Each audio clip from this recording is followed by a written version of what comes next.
Thanks for joining us for our Let's Talk Small Business series. My name is Stacy Bowers, and I'm the director of the SEC's Small Business Advocacy Office. Our office advocates for small businesses and their investors in the capital markets and provides educational resources about capital raising and securities laws. Here with me today is Vincent Cordero, a member of the SEC's Small Business Capital Formation Advisory Committee and what I would call a serial entrepreneur and investor.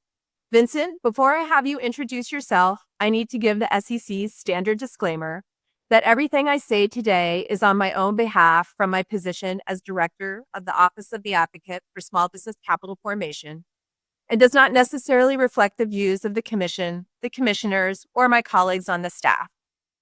And with that business taken care of, Vincent, thanks for being here. You and I first met in 2023 when we joined the Small Business Capital Formation Advisory Committee and have gotten to know each other more since I transitioned into the small business advocate position. You have had an interesting career journey since you graduated from law school and business school. Can you tell us generally about your professional evolution? Sure. Well, one, thank you, Stacy, for having me. And I greatly appreciate serving on the committee with you and your leadership as well. So thank you again. I would tell you, I've always been, for my whole life, very service and mission driven. While in law school at the University of Chicago, I clerked for Congressman Javier Becerra who's now the Secretary of Health and Human Services. I was repping his office at a function that Univision was having, and Henry Cisneros, who was the former HUD Secretary under Clinton and Mayor of San Antonio, was the president and CEO of Univision. Growing up, Javier and Henry, two were the guys that I really idolized in terms of what they were doing for the Latino community and the country. And I thought, why is someone like Henry at Univision serving in this role when he could be anywhere? And it hit me like a lightning bolt, the epiphany that media shapes ideas, ideas shape the world. I decided right there that I could make a difference through media. I went and introduced myself. I told him I never worked in a corporation. I had never taken a business class. I didn't know anything about media. But that I worked hard, I was smart, I believe in the Latino community, I know I could make a difference at Univision. Ultimately, out of law school, I was hired by the chairman and CEO, media icon Jerry Parenchio, and spent the next almost 20 years of my career in media.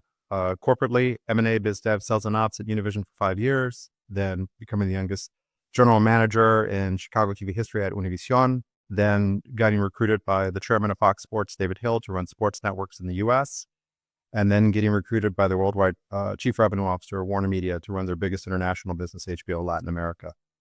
And great success, great colleagues, great lessons, great impact across the board.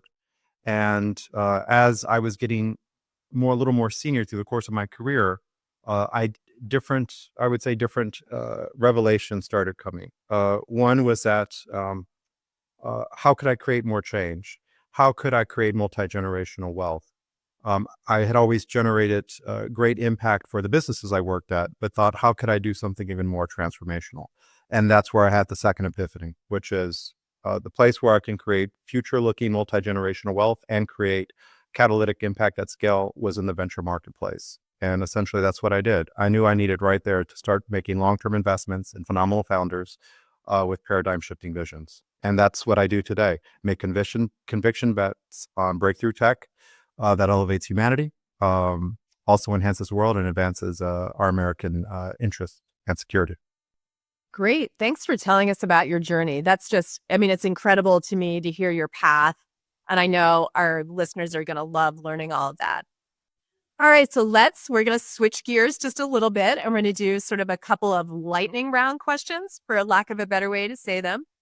So my first question for you is, what is one piece of advice you would offer to a fellow entrepreneur? Big picture, I would tell you, we're all agents of our own destiny. I would say be very risk on. I will tell you, definitely adopt an owner's and builder's mindset. Always bet on yourself. And I would also say be very service and mission driven, because those really very much elevate you to think more long-term and very strategic. And you always have to act with conviction. Those are things, and even through the course of my own career, I would tell you as evidence, you always are learning, you're always evolving. So with those things, I think with a winning mindset and a real tenacious resilience, I believe big visions can be accomplished. Wow, that's great advice. I'm going to take some of that to heart myself. All right, next lightning round question. What is one memorable piece of advice that you received? So again, I would tell you it's from Univision, right when I began, from Jerry Parenchio, who hired and mentored me and who I'm eternally grateful to. Um, Mr. Parenchio was a media icon, and he had something called his 20 Rules of the Road. And essentially what it was very much was a professional manifesto in terms of how to think, how to act, how to position yourself, both as a leader and a team member in order to achieve success in business and in life.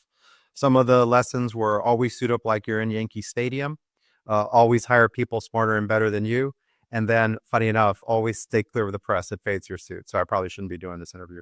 But I would think that the big picture takeaway from that, phenomenal rules of the road, but really it was a piece of advice about always being conscientious and purposeful, both in business and life and in everything you do. And that's how you achieve big things and can accomplish anything. And that's always grateful to Mr. Parenchio for giving me that, helping me get that mindset.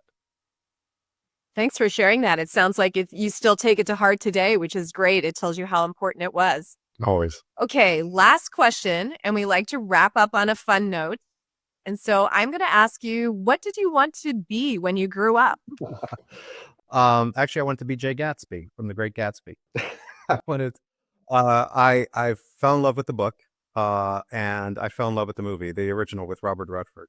And as a first person in my family to go to college, grew up under very challenged socioeconomic circumstances.